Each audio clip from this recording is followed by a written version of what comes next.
방송 오늘 아침 브리핑으로 출발합니다. 첫 번째 소식입니다.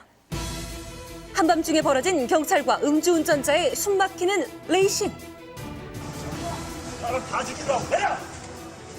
아슬아슬하고 위험한 상황을 대변하는 모습들. 그리고 사건 현장의 흔적들이 고스란히 남아 있었습니다. 도로 위의 저승사자, 음주운전자와 경찰의 레이싱 한판 자세히 들여다보시죠. 먼저 사건이 일어난 경기도 광주의 담당 경찰서를 찾아가 봤습니다. 지난 3일 00시 30분경에요. 음주 의심 차량이 운행하고 있다는 신고를 받았습니다. 그 차를 발견하고 한 2km 추적하다가 그 차량의 정지명령을 무시하고 계속 도주하다가 1차 사고를 내고 약 한 5km가량 추적을 해서 저희가 검거하게 됐습니다. 당시 블랙박스 영상인데요. 보기만 해도 숨막히게 긴박한 순간이었다는 것을 느낄 수가 있습니다. 앞선 차량이 도주 차량인 거죠? 그렇습니다. 계속 따라오고 있는 거예요. 불꽃도 굉장히 많이 피네요. 예. 앞에 보이시죠? 불꽃 튀는 차량. 음주 취소에 해당하는 혈중 알코올 농도 0.101%의 피의자가 벌인 한밤중에 아슬아슬한 질주였습니다. 이 위험한 질주의 끝은 어땠을까요? 해당 차량의 모습인데요. 무척 처참했습니다. 직접 사고가 발생한 현장을 찾아가 봤는데요.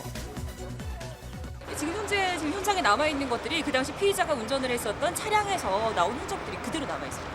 사고 현장에는 아직까지 1차 사고로 발생한 운전자 피의자 차량의 흔적들이 고스란히 남아 있었습니다. 많은 흔적들이 남겨져 있었는데요. 그 흔적들을 뒤쫓아가 봤는데요. 그 도주의 끝은 어떻게 됐을까요? 불황에 빠지면서 이렇게 들어가서 밭이 없었다면 도주는 계속될 수 있었다는 이야기가 될 겁니다. 도대체 이런 도주 행각은 왜 일어난 걸까요? 그러다 보면 아무래도 그 운전이 평소보다 더 거칠게 되고요. 그러다 보면 2차 사고, 대형 사고 우려가 훨씬 더 높죠. 그렇다면 음주 단속을 피해 도주할 경우 처벌은 어떻게 될까요? 외국의 경우는 판례상 공무집행 방해죄와 음주 측정 불이익죄의 해석 범위를 넓게 해석해서 엄하게 처벌하고 있습니다. 하지만 우리나라의 경우 공무집행 방해죄의 구성 요건이 폭행, 협박, 위계로 한정되고 음주 측정 불응죄는 음주 측정 기계에 불응하는 것을 한정하여 해석하기 때문에 실제로는 처벌할 규정이 없습니다. 비슷한 시각 또 다른 음주 단속 현장에서 도주 사건이 발생했는데요. 이 현장에 있었던 카메라죠. 그렇습니다. 경찰과 피의자 사이에 격한 몸싸움도 있었는데요. 예. 혹시 사고 당시 현장을 본 사람은 없을지 목격자를 수소문해봤습니다.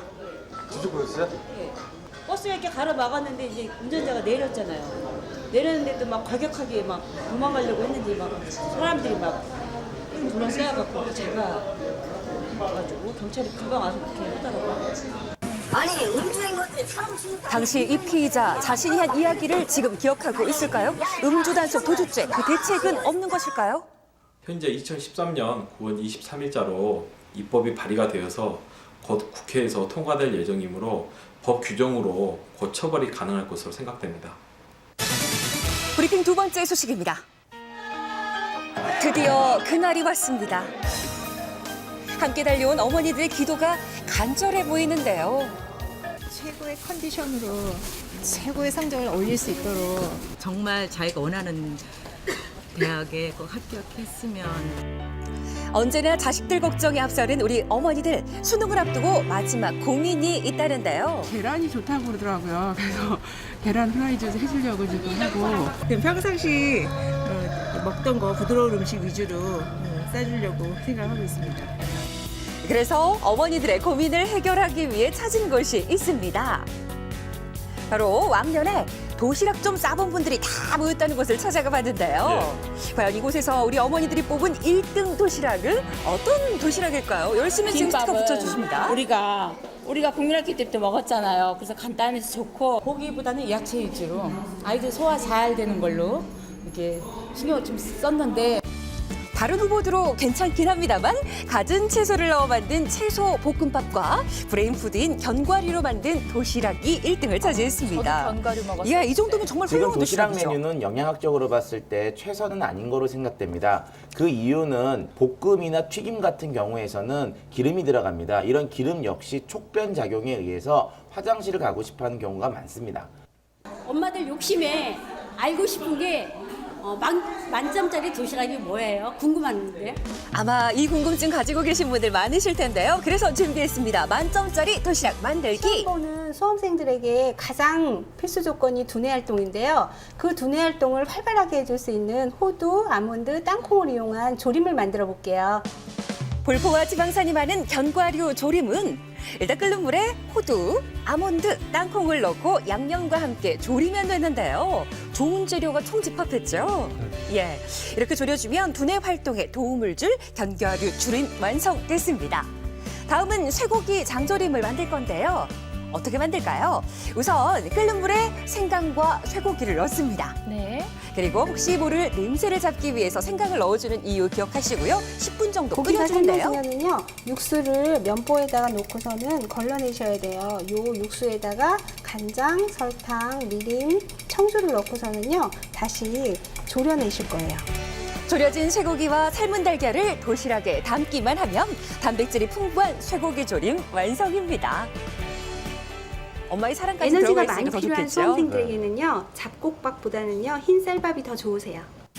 자, 드디어 수험생을 위한 도시락이 완성됐습니다. 브레인푸드에 단백질까지 모자람이 없겠죠. 자, 그런데 잠깐! 영양 가득한 도시락도 중요합니다만 우리 수험생들이 꼭 피해야 할 음식이 있다고 하는데요. 소화불량이나 배탈을 유발할 수 있는 성분들은 좀 피해야 될 것 같습니다. 그래서 과도한 식이섬유가 들어가 있는 채소류나 나물류를 피하는 것이 좋을 것 같고요. 흔히들 우리가 뭐 상추 같은 것들이나 뭐 따뜻한 우유 같은 것들을 먹으면 좀 잠이 잘 온다고 하지 않습니까? 그래서 그런 것들 역시 좀 피했으면 좋겠고요. 네, 피해야 할 음식들 우리 어머님들도 꼭 기억하셨으면 좋겠고요. 단 하루를 위해 달려온 수험생들의 열정에 박수를 보냅니다. 도와줍니다. 시험 잘 보세요. 화이팅! 2014년 수능 최선을 다해서 꼭 좋은 결과 얻길 바라겠습니다.